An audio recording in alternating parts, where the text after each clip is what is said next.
할렐루야. 12월 9일 목요일입니다. 오늘 본문은 사사기 19장 22절서부터 30절까지 나와 있는 말씀입니다. 여러분들 매일 성경에 보면 오늘 본문의 제목을 전대미문의 사건이다 라고 제목을 적어 놓았습니다.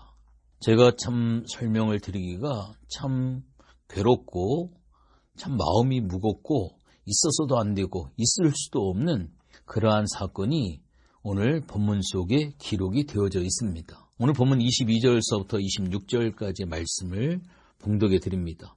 그들이 마음을 즐겁게 할 때에 그 성읍의 불량배들이 그 집을 에워싸고 문을 두들기며 집주인 노인에게 말하여 이르되 내 집에 들어온 사람을 끌어내라. 우리가 그와 관계하리라 하니 집주인 그 사람이 그들에게로 나와서 이르되 아니라 내 형제들아 청하노니 이 같은 악행을 저지르지 말라. 이 사람이 내 집에 들어왔으니 이런 망령된 일을 행하지 말라. 보라 여기 내 처녀딸과 이 사람의 첩이 있은즉 내가 그들을 끌어내리니 너희가 그들을 욕보이는지 너희 눈에 좋을 대로 행하되 오직 이 사람에게는 이런 망령된 일을 행하지 말라 하나 무리가 듣지 아니하므로 그 사람이 자기 첩을 붙잡아 그들에게 밖으로 끌어내매 그들이 그 여자와 관계하였고 밤새도록 그 여자를 능욕하다가 새벽 미명에 놓은지라. 오늘 본문의 내용은 그 동네에 사는 불량배들에게 그 레위인의 첩이 철저하게 능욕을 당하는 그런 내용입니다. 어제도 말씀을 드린 것처럼 레위 사람을 노인이 자기 집으로 초대하게 되어졌고 그 집에서 먹고 마시고 있었을 때에 기브와 성읍의 악한 자들이 몰려들어서 그 노인의 집을 에워싸고 문을 두드리며 아우성을 칩니다. 오늘 본문의 내용을 보면 창세기 19장의 소돔과 고모라 사람들처럼 동성, 강간을 행하겠다라고 하는 그러한 내용입니다. 내 형제들을 내놓으라. 내가 그들과 관계하겠다. 라고 하는 그러한 내용이죠. 이때 이 노인은 손님을 보호하기 위해 아마 자기의 여식이 있었던 것 같습니다. 오늘 본문 24절에 오면 여기 내 처녀딸, 결혼도 하지 아니한 그것도 처녀딸과 레위인의 첩이 있은즉 내가 그들을 끌어내리니 너희가 그들을 욕보이든지 너희 눈에 좋을 대로 행하라 라고 하는 어떻게 이러한 이야기를 할 수 있을지 도저히 상상을 해도 이해할 수 없는 그러한 제안을 하게 되어집니다. 결국 레위 사람의 첩이 끌려나가 밤새도록 능욕을 당하게 되어지죠. 이것은 가나안 사람들의 죄악이 이미 이스라엘 사회 안으로 깊숙이 들어와 있다라고 하는 것을 철저하게 보여주고 있습니다. 또한 레위 사람을 요구하는 기브와의 악한 사람들을 통해 당시 시대가 어떠했는가라고 하는 것을 너무나도 잘 알 수가 있습니다.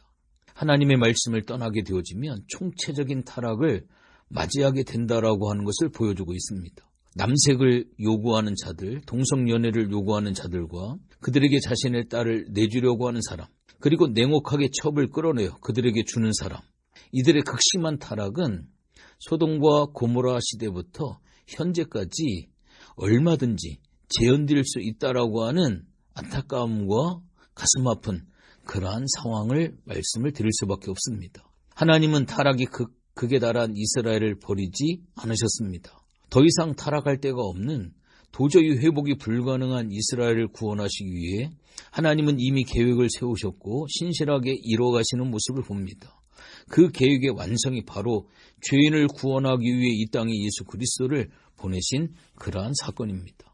죄악에 물든 이 세상에 동화되지 않기 위해 과연 우리는 어떠한 노력을 하고 있습니까?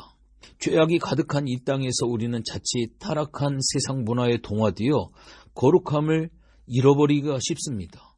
거룩함을 잃어버리는 데에는 별바른 노력이 필요치가 않은 것 같습니다. 그냥 물 흘러가듯이 편하게 살다 보면 자연스럽게 이 땅의 죄악된 문화에 동화되어 버리기 때문입니다. 아무리 큰 통나무를 할지라도 생명력이 없으면 떠내려가 돼 있고요. 아무리 작은 물고기를 할지라도 생명력이 있으면 물을 거스리고 살아갈 수가 있습니다. 우리가 죄라고 하는 것이 어떻습니까? 가만히 있으면 그것은 중간이라고 간다라고 이야기가 있는데 그렇지가 않습니다. 사람은 가만히 있으면 죄악으로 흘러갈 수밖에 없습니다. 그래도 몸부림치고 그래도 발악을 하고 그래도 최선을 다해야 그나마 그 자리를 유지할 수 있는 것 같습니다. 오늘 이 본문을 통해서 보면 거룩함을 지키고 되찾는 데에는 피 흘리는 것과 같은 노력이 필요함을 보여주고 있습니다. 오늘날 성도들에게 있어서 거룩함은 필연적이지만 자동적이지가 않습니다. 그렇지만 그 거룩함의 길을 걸어갈 수 있다고 하는 그 자체가 또한 우리에게 큰 감격이요, 감사요, 은혜다라고 설명을 드릴 수가 있습니다. 이어서 26절서부터 오늘 본문의 말씀 30절까지 말씀을 읽어드립니다. 동틀 때 여인이 자기의 주인이 있는 그 사람의 집 문에 이르러 엎드려져 밟기까지 거기 엎드려져 있더라. 그의 주인이 일찍 일어나 집 문을 열고 떠나고자 하더니 그 여인이 집 문에 엎드려져 있고 그의 두 손이 문지방에 있는 것을 보고 그에게 이르되 일어나라 우리가 떠나가자 하나 아무 대답이 없는지라. 이에 그의 시체를 나귀에 싣고 행하여 자기 곳에 돌아가서 그 집에 이르러서는 칼을 가지고 자기 첩에 시체를 거두어 그 마디를 찍어 12덩이에 나누고 그것을 이스라엘 사방에 두루 보내매 그것을 보는 자가 다 이르되 이스라엘 자손이 애굽 땅에서 올라온 날부터 오늘까지 이런 일은 일어나지도 아니하였고 보지도 못하였도다. 이 일을 생각하고 상의한 후에 말하자 하니라. 자기의 첩이 악한 무리들에 의해서 유린을 당하게 된 그 상황 가운데 그 첩을 12덩이나 시체를 내서 12지파에게 나눠 보내는 레위 사람의 모습이 오늘 본문에 기록되어 있습니다. 오늘 본문은 레위 사람이 일찍 일어나서 문 앞에 쓰러져 있는 첩에게 아무 일도 없었다라고 하는 듯이 일어나서 가자고 합니다. 첩은 아무 대답도 없었고요. 레위 사람은 그녀를 나귀에 싣고 집으로 돌아옵니다. 그리고 잔인하게도 첩의 시체를 12덩이로 나눠 이스라엘 전 지역의 12지파에 보냅니다. 이것은 보복에 참여하지 않을 경우 여호와의 저주를 받아 시체처럼 쪼개지는 저주를 받을 것이다라고 하는 그러한 선언입니다. 오늘 이 레위인은 개인적인 보복을 위해 언약의 저주를 이용하는 안타까운 모습을 볼 수가 있습니다. 왜 레위 사람은 첩의 시체를 12덩이로 나눠서 이스라엘 전역에 보냈을까요?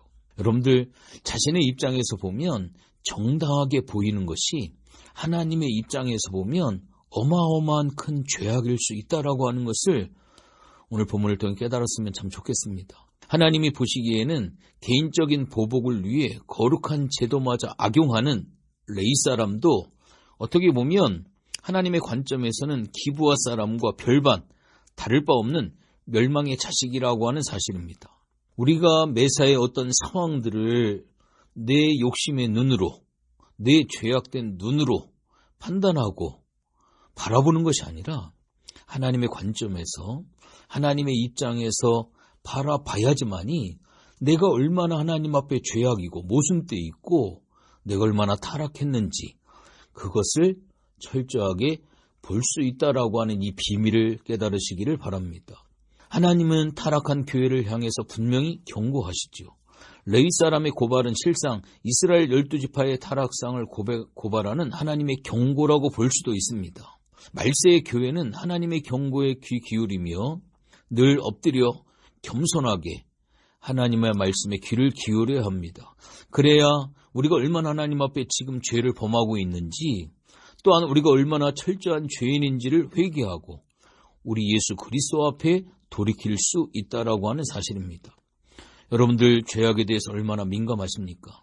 죄악에 대해서는 민감하면 민감할수록 그것은 복입니다. 죄악에 대해 둔해지는 그것만큼 위험한 것은 없습니다.